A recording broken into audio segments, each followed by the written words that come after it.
In an industry that never stops evolving, success is built on the foundations of expertise, innovation, and human connection. Today, we look back at the stories that shaped our automotive community this year, from cybersecurity challenges to groundbreaking mentorship programs and expanding opportunities to revolutionary collaboration. These are the moments and movements that defined us. Join us as we celebrate the people and progress driving us forward into a new era of automotive excellence.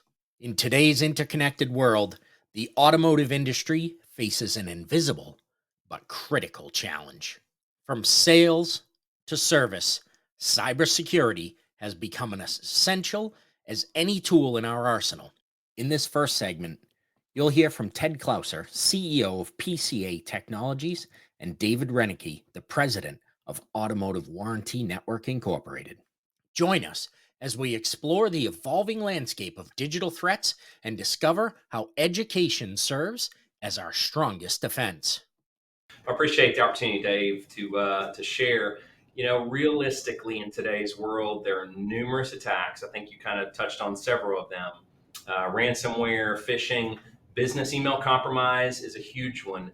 Unfortunately, so many of the challenges really are us as the users. The technology is fantastic, but we are the problem. I think some of the things, even most recently with the CrowdStrike issue, I think that when it all is said and done and you look at it, somebody probably clicked something they shouldn't. And it wasn't so much about the technology, but it was about the processes.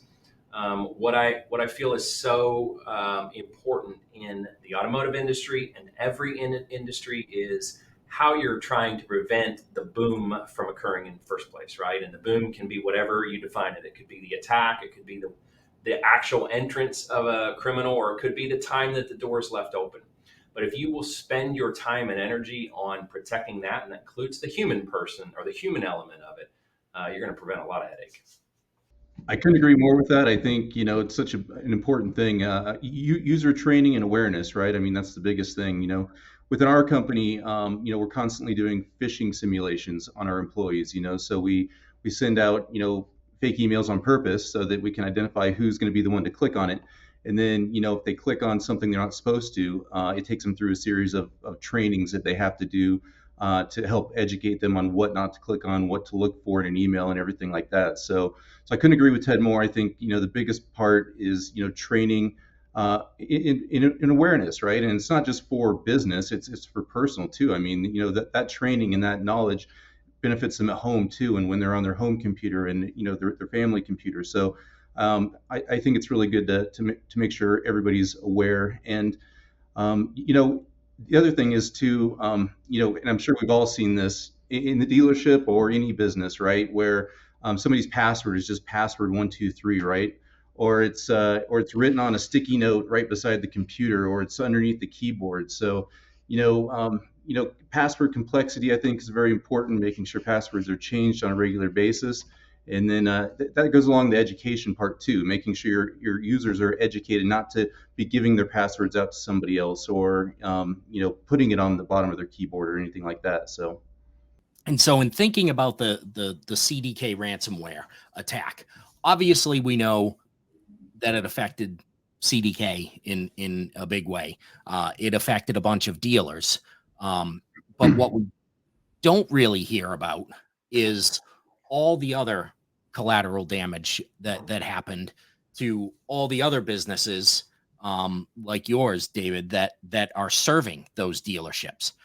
Dave, if you could talk a little bit about how it affected your business, and I know you're spread out through a lot of dealerships, so it didn't shut you down, but it certainly had a big effect. Oh yeah, it definitely had a huge effect on us. About 600 of our clients are on CDK, so if you can imagine, that's little under half of our dealerships, right? And we were doing any work for any of them. So but so that impacts our business for sure. So if we're not doing work for these dealerships, first, I mean, our company's not generating any money, right? So that's no income for our business. But I think more importantly, or just as important, everybody throughout the dealership is incentivized, right? And for us, it's service work. So if you can think about it in terms of we're not able to log into the DMS to pay the technicians, right? So the technicians aren't getting any money put on their paychecks because we can't flag them because the DMS is down. I talked to so many dealerships and said, "What are you doing to compensate for this? How are you paying your technicians?" I mean, it was the end of a quarter too, so I mean that was another thing. So we just had this cliff right at the end of a quarter. So but from pay plans from service directors to service managers. I mean, not putting that money on the books and not being able to do business had a huge impact on so many people's paychecks. So and again, for our business, I mean, the amount of work that went into just our recovery for 600 stores, the portion of our business that routed all the CDK business, if you will, we had to completely rebuild it. I mean, any of the machines that touched any of those networks, we did away with. We did fresh installs. We wanted to make sure that as we started reconnecting to dealerships, it wasn't going to have any kind of impact on our network or any of our other clients. So that's another way it impacted us is we had our IT departments, our warranty administrators, our team leaders, they're all working long days, 14, 16 plus hours, to try to recover from this as quickly as possible. So It's those kind of things that don't get talked about, right? Like there's people out there that are going to look and go, yeah, well, it's CDK, right? So big deal. They paid whatever it was, 20 million, $30 million ransom. It's a drop in the bucket to them. Yeah, that's for them. But there's all these other people that are attached to that, that are affected by that, right? Like you mentioned the technicians inside the dealership.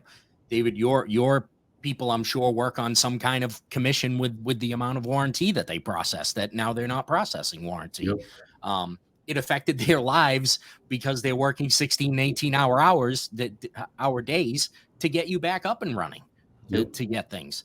And that happened across thousands of other businesses that were connected to this. There's a lot of costs there, that aren't accounted for. And yes, maybe CDK could afford 30 million. That's not really the point. Whether a company can afford it or not.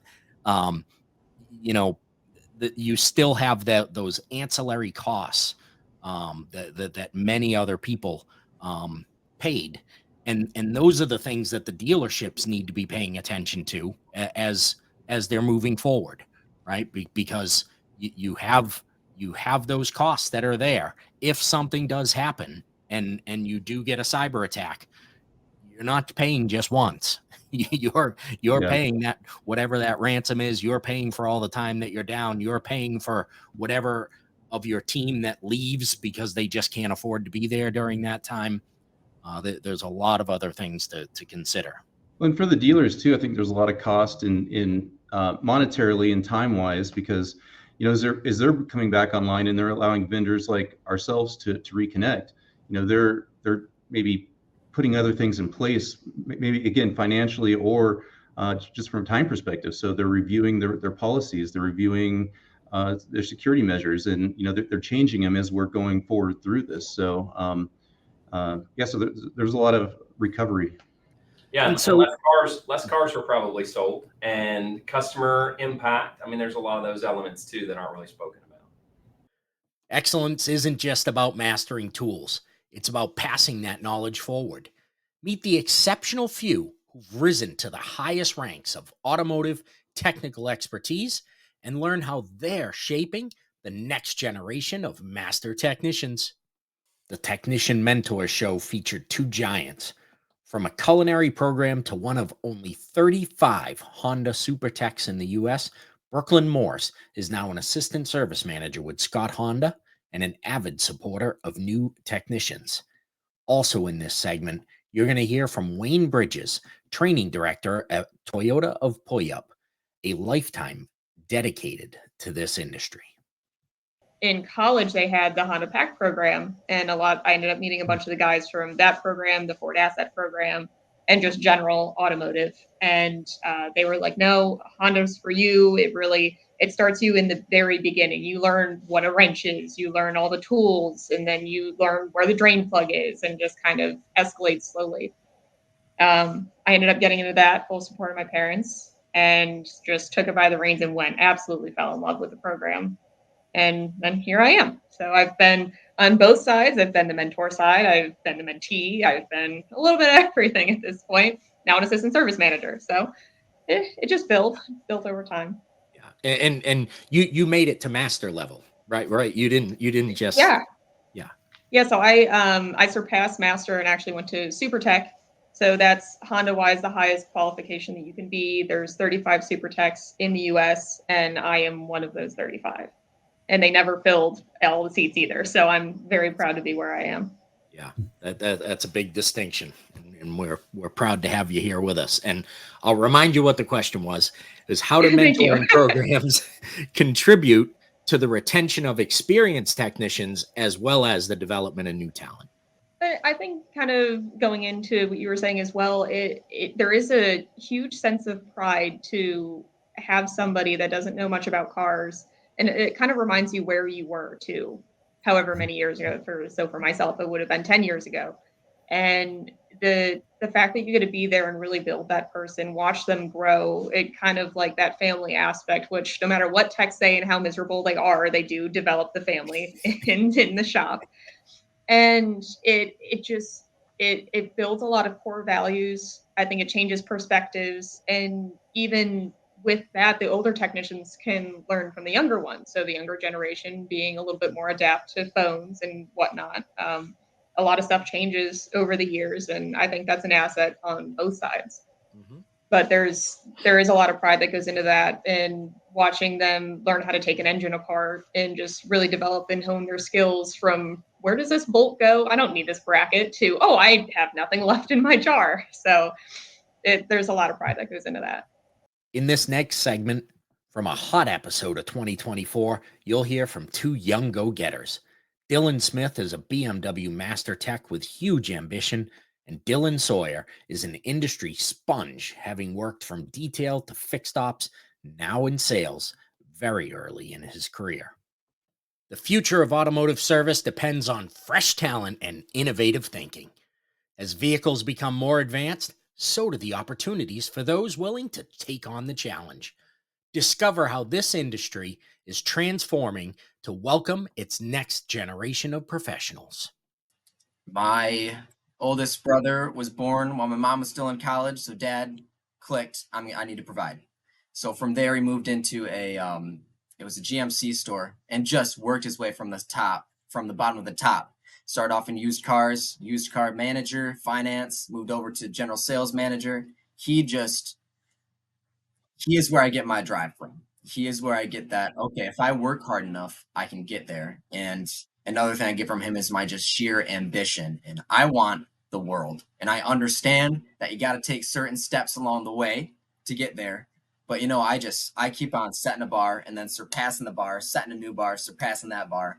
That's what gets me through my days. Thinking about my dad, everything he went through. And I'm like, okay, if I commit to this, if I plant my seeds, and if I power through, I will be successful. And that's 100% it. Totally agree with that, man. Yeah, my parents, I couldn't be where I'm at without them and my family, but I get bored really quick. Like once I master something, I like to move on to the next thing. And obviously in the BMW world, we have really cheap cars, or not cheap, but like lower end and higher end. And I find myself liking the higher end vehicles and like the racing on like Turner Motorsports and the GT4s and the GT3s, and people like Steve Dinan. He's one of the most world famous BMW tuners. He has a new company now called Autobahn. But I strive to progress. Like I don't want to be doing maintenance for the rest of my life. Wrenching on cars, I want to progress. And like you said, you want the world. And I'm just constantly looking for ways to better myself, and seeing how other people have done it in my industry. I kind of gives me motivation to work harder, and I read a lot too, so get a lot of motivation from books. Yeah, I get a lot of my drive from the people that I'm around every day, and Absolutely. whether it's our general manager, a fellow salesperson, a sales manager, desk man, anything. I feed off of their passion for this industry, and I feed off of their knowledge, and I just see what they're doing now, and I want to learn their process. I want to learn, how do they do it? Why do they do it that way? What sets it apart from the other person's way of doing things? And it is 100%. I get my drive from the people around me. You base this experience in this industry around what the young person my age wants. A lot of the times it is money. A lot of the times it is connection. A lot of the times it's just freaking getting a car and flooring it down a back road. I mean, hell, I want an M4. I want an M4. I need an M4. And I know down in automotive, I can get an M4. But I have to work my way up to that. And it is all just setting those expectations of, listen, if you do this well, and if you do this well, then you can be here. You can be a master tech. You can be a general manager. You can be a dealer principal. As long as you set that foundation for yourself, as long as you hold yourself accountable, you can drive that M4. You can drive that Aston. You can drive anything. Just work. Just put your brain to it. Find something that motivates you. Let me find what motivates you, and let me give you the opportunity to seize that. It is all around managers knowing their staff, knowing these young people coming in, and knowing what motivates them specifically. We're all different. Kids my age, we're all different. Money, we all want a shiny new car. We all want to be connected. We all want the world. And you have to, as a manager or as a recruiter, you have to understand what motivates that individual person and show them a way that they will be able to take this and seize this opportunity, and it will get them to where they want to be, doing it how they want to do it. Love that. Totally agree with that. The main things that I see we can use to attract younger people into our field is, number one, increase the compensation, because we are doing things that are very technically challenging and you have to wear multiple hats. A lot of people can't fix a lot of these cars, so there's what we call a parts changer or a shotgunner, where you kind of just say, I think it's down, and a shotgun it comes back. Now you have to actually become a diagnostician, and that requires reading and studying, and all that takes time, and nobody wants to pay $15 an hour, all of these different hats. And also the working environment and the culture. You want to be respected where you're at, and you want to have a continuous path to becoming a better version of yourself, as well as a better version of a technician. So if you want to go to training to learn about the newer systems on these vehicles, to become able to work on these cars, because you won't even be able to touch an electric car unless you're certified on it, because there's the hazard of death, and that's a huge liability. But you want to make sure that is conveyed. Like a lot of times when I had little fairs at my college, these dealerships would come in with their tents, and they would kind of say, oh, this is why you need to come with us. And they would have little coffee mugs and this and that. And then when it gets down to compensation, it's like, oh, we pay this much an hour, this much flat rate. And hourly versus flat rate is very different. Warranty versus customer pay is very different. People, it's kind of like a stigma. People think that we're just turning wrenches, getting greasy and stuff like that. But no, like we're actually doing things that like an electrical engineer would do. And it's very challenging, but also very rewarding. And it's very far and few in between where you see people making 6 figures plus a year, but it's very possible.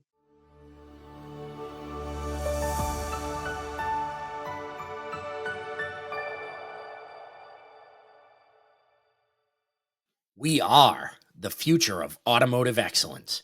In this segment, we explore how diversity and professional development are reshaping our industry. Through collaboration and mentorship, we're building stronger teams and better outcomes for everyone in the automotive family. These next clips are from an episode that was the only time in 2024 you could see Liza Borges and Danielle Delgado together on one screen.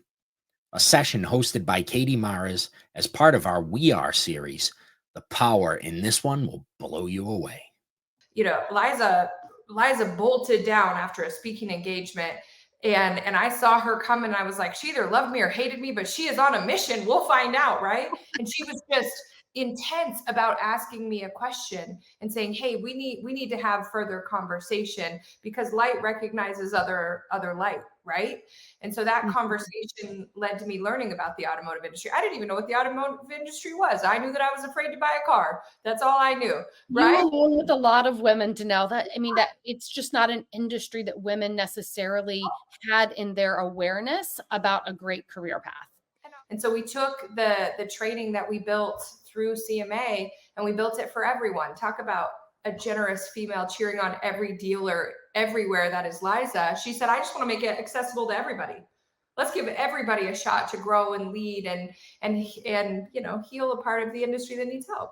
Well, I think that that's probably one of the greatest evolutions, Danelle, is that the training that we used to get in automotive, which has always been on the lower end, right? We haven't necessarily been an industry that has done a great job training, but it was always industry specific operational training. And I have seen in the last 10 years, maybe more so even in the last 5, as an industry, there are dealer groups and there are partnerships that have been created to offer more professional and personal development training. And that was almost unheard of in our industry. And so we've really seen that blossom. The team engaged training is a huge piece of that. There are other dealer groups doing some unique and progressive things in how they're pouring into their people. And that's a big evolution. My dad jokes, he's like, we just taught people how to sell a car and how to write a newspaper ad when they became a general manager to put the marketing in the newspaper. He's like, we didn't do any of this stuff about how do we help people be the best that they can be and how do we help them grow as humans. He's like, now he's all, my dad is the biggest cheerleader and advocate, but he's like, this is a different industry. One of the things that I feel about that is, like, one of the great things we talk about with automotive is you can get in with zero education. Yeah. But I feel like that sometimes works against us. Number one, it works against us because people get in with zero education and feel like they don't need to develop anything else because they didn't need an education to start. But also, during that education, you're learning some of that stuff, right? You're learning how to behave in other settings and business settings. And, I always hesitate to make that comment on a live stream because it's very real. And I think about it a lot. I don't want people who haven't had that level of education to hear that and think that it's either being judged or it's a negative, because we do a fantastic job of giving people opportunities who haven't had higher levels of education. But there is reality to the fact that some of the things that you learn through your education process are those intangible communication skills. Well, the reality is why we started this is because Danelle called me out. For 3 years, I work with her one-on-one each year to kind of set my own trajectory and my goals and direction. And I think for 3 years, I've been saying, I am committed to growing more female leaders in this industry. And finally, the 3rd year, she's like, so what are you going to do about it? Of course she did. There's action behind it. And I said, all right, well, Danelle, you've now created Team Engage, which came from me challenging her. Now she's challenging me back. I said, I think that needs to be the backbone. And what we put together was we have 50 women in this community. 25 of them are from Carter Myers Automotive, from CMA, our company, and 25 from other dealership groups all around the country. And so we have 50 women with every single dealership position in leadership represented. Body shop manager, parts manager, service manager, controller, sales manager, finance manager, customer experience manager, general manager, dealer principal, corporate trainer, directors of marketing, recruiter, service advisor. And we've got it all covered. Every single position is represented. And so what Danelle is training them on through Team Engage is really the personal and professional development piece. I am also there to support them on any operational questions and connections, so that if somebody in a sales department is trying to learn fixed ops, they've got people in this group that they can be leaning on and asking. I have someone in the group who's a dealer principal, but she has one store and she would like to grow the way that I have with CMA. And so she and I have been having a lot of one-on-one conversations and giving her new connections. So we've got all types of things happening in this community with Team Engage training as our backbone. We have monthly live coaching calls, and we're going to have guest speakers throughout the year. A lot of men who are guest speakers also pouring into this group. And then we're going to learned so much, we're already learning, that I'm committed to sharing out to other dealer groups to say, here's what I'm hearing, here's what I'm seeing, here's what as an industry we need to be doing to continue to invest to help these women achieve what they're capable of and what they want and desire. Behind every successful automotive business is a story waiting to be told. In an age where reputation and relationships matter more than ever, we dive into the art of automotive public relations, where trust is built not just in the service bay, but in every interaction with our community. To round out our Best of 2024 episode, you'll hear from Lori Halter of Charisma Communications and Jim Lehman of Lehman Associates. They taught a masterclass on public relations. I have a quick story on that, Dave, that you'll laugh. Yeah. I mean, when you say PR, I remember when I was in college, I was in journalism. I wanted to be broadcast journalism really bad. I was like interning at a broadcast channel. And one of my favorite professors, who I'm still in touch with, was like, you need to go into PR. Public relations is where you need to be. And at the time I said, what? I would never spin or create smoke and mirrors for a product I don't believe in. So like, I think you're right. Like that is absolutely, for a lot of people, the thought out there on PR is like, you're tricking people into buying, a product or service. But as Jim said, I think it's really our job to like bring out the best ways that product or solution can help the overall audience that we're targeting. What metrics, if any, are you guys using to measure the effectiveness of a PR campaign? Don't we love this question, Lori? Metrics. This goes back to like marketing versus PR. But we have established some metrics because we've been asked that so many times, and it's understandable. People want to know that what they're buying, they're getting the value for. I get it. I get the question. So our best way that we've created, the easiest way is, how often are you getting covered? Right? Where are you showing up? Are we getting them guests as podcasts? Are they showing up in automotive news? Are they showing up on Fixed Ops Mastermind? Have we gotten them to the right people? So the way we have started, really the ROI on that is taking all of the coverage they've received, and we'll do this quarterly and annually, and putting a dollar value on it based on if they were to buy an ad in that publication or on that podcast, what would it be? And then showing what they've spent versus essentially the cost of what it would be for advertising. And what we found with a lot of our clients after doing this for annual is they're getting $200,000, $300,000 worth of value over what they're paying our agency. So I think for us, for our clients, that's the easiest way to show, this is what you would be paying for an ad in these publications. This is what you've received by us getting you on these podcasts, in these publications, to these events. That's great. So now you guys get to be futurists and hang out with Elon Musk. Please what no. Emerging trends do you see shaping the future of PR for automotive? I'll go, Lori, and you can fill in. Okay. I had to put this hat on my head for quite a while to kind of look at that. I would say this. I'd say that AI is becoming huge. I don't like it for personal reasons, but I have to admit there's been times I wanted to find something very quick, and I've let the co-pilot use that. Being rather old school in terms of my training and my background, I got into this business because when I was in high school and college English, I loved to spend time in the library and research, but I didn't want to be a librarian. I didn't know what else to do with this until finally I learned in junior grade out of college, the world needs writers. How do you think magazines get together? Oh, okay. The bulb went off. So I've always liked doing the research part of it. AI is a great tool for doing research, and it can go deeper faster, but I'm not sure it sometimes has the filters to filter out, I don't want to say the fake stuff in it, but when you're doing research for a client, you need to filter that through for the relevance for their business. And you have to understand, is this meaningful or not? I'm afraid that because AI is so easy that we're going to slip into AI research and we're going to plug it in as reality.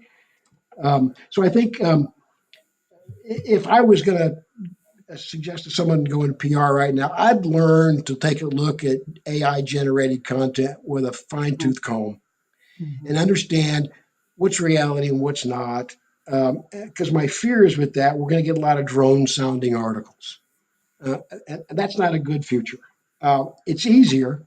I think some clients are going to go, why do I need Jim or Lori if I can Google this? And I think that's being done. But that's been done for decades. And Lori, you can attest to this. You present a proposal to a customer to write something, and they'll look at the price and they'll go, my daughter's a graduate in English at IU. I think she can do that for less. Okay, have at it. Yep. 9 times out of 10, they're back. And that's a little bit like modern AI, I think. I think those are some of the trends. I'm concerned a little bit about the narrowing of the media channels. When Lori and I started in this back a few weeks ago, there were quite a few periodicals in which were seeking content. And it was much easier. I don't know where easier is not the right word, but we had a broader span. Correct. Now there are very few. A lot of them have gone to, we'll put your content in here, but it's going to be called sponsored content and you've got to pay for it. And I kind of realized with that, and I just said, okay, I made my peace with that. And in some cases, that's still a valid way. Publications like Automotive News always seek a good story. Yeah. Lori, that's about as far as my telescope will look.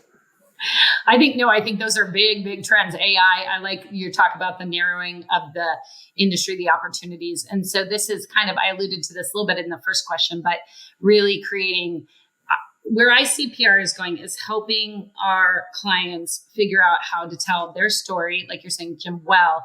And really, the world is becoming a place where everyone can be their own thought leader. So what are your personal channels that can be used to tell those stories? So here's a quick example. We went from getting content and articles in a lot of the publications 10 years ago to it is now becoming, let's put this on LinkedIn as an article. Let's do a YouTube video for you on your own personal page about this. Let's, one of the things we're starting just in the next couple of weeks is we're going to be interviewing each of our thought leaders in each company for an hour and then clipping that up and using that across all of their content. And so what I'm seeing right now, this will probably change within the next couple of years, but is this enormous opportunity really for anyone to become their own media publishing company, if you want to think about it like that.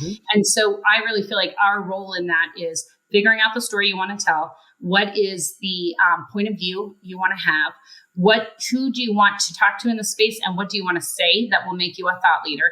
And to Jim's point earlier, just saying we're faster, that's not going to cut it. You need to have a very specific point of view. And then what are the individual channels you have to put that out? Because we are seeing a narrowing of media. We are seeing video becoming more and more important. Today's generation does not want to read things anymore. They want quick, they want fast, they want to scan, they want to watch a video on it, they want to watch a 30-second TikTok. And so it really is a matter of how can we take all this content that Jim and I used to disseminate across media and now figure out how do you individually create yourself as a media publishing company? What do you want to say and where does that message need to go? Yeah, very well said, Lori. That's great. Yeah. As we've seen today, the automotive industry is more than just vehicles and technology. It's about coming together to build something greater than themselves.